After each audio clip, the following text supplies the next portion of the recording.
So we're out celebrating the 50th anniversary of Stonewall. The modern gay rights movement kicked off 50 years ago, and in order to celebrate that, we really wanted to come up with a beautiful surprise for our community. So Freedom Oklahoma, Q Space, and Councilman James Cooper are out here painting a mural to celebrate the vibrancy of our community for Pride Week here in Oklahoma City. That's exactly right. It ties it directly into Stonewall. Our theme for Pride this year is Legends and Rebels, and it's an opportunity to really celebrate all the work that's been done here in Oklahoma City to increase rights and awareness about LGBTQ issues.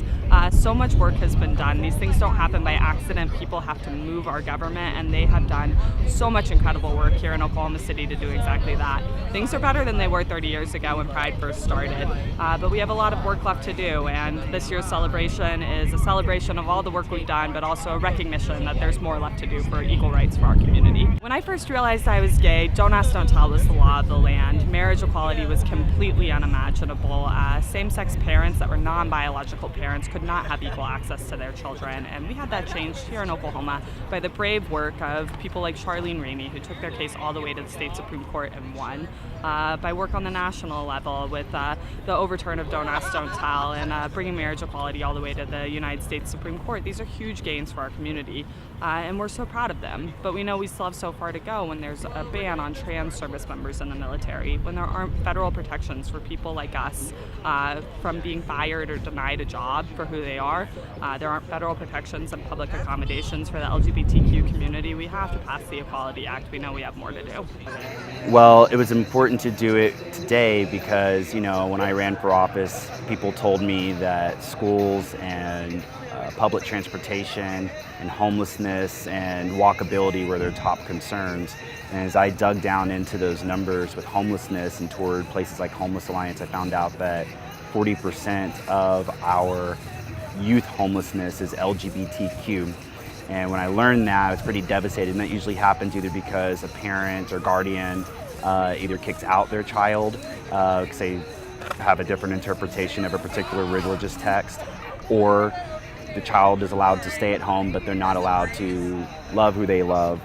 And so that puts our kids in danger if they're LGBTQ, especially if they're of color. We know that within 24 hours, they are approached by sex traffickers, by drug dealers, and so they're truly in danger. And so whatever we can do, to create a better environment for them, for our youth, that's what we got to be doing.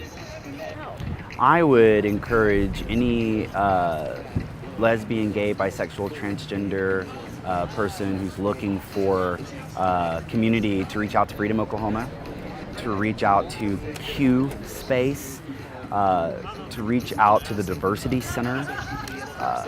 Reach out to them and say, hey, I'm here, and where can I be that is, drug and alcohol free?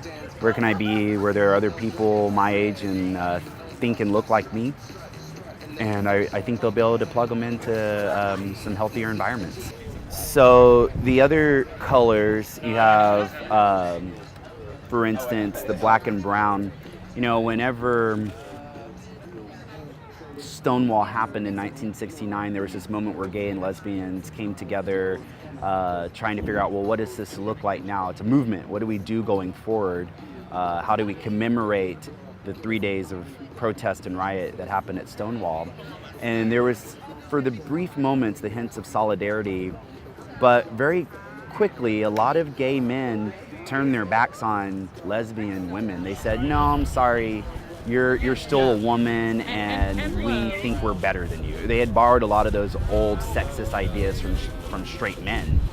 Simultaneously, a lot of those gay men who were white turned their backs on gay men of color, black and brown.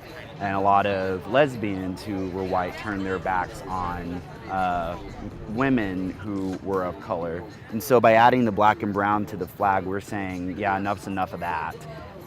Same too with the light blue you're seeing here. A lot of people turn their back on our trans family and friends and neighbors. And so this flag is one that's pretty universally accepted now as one of we're all in this together.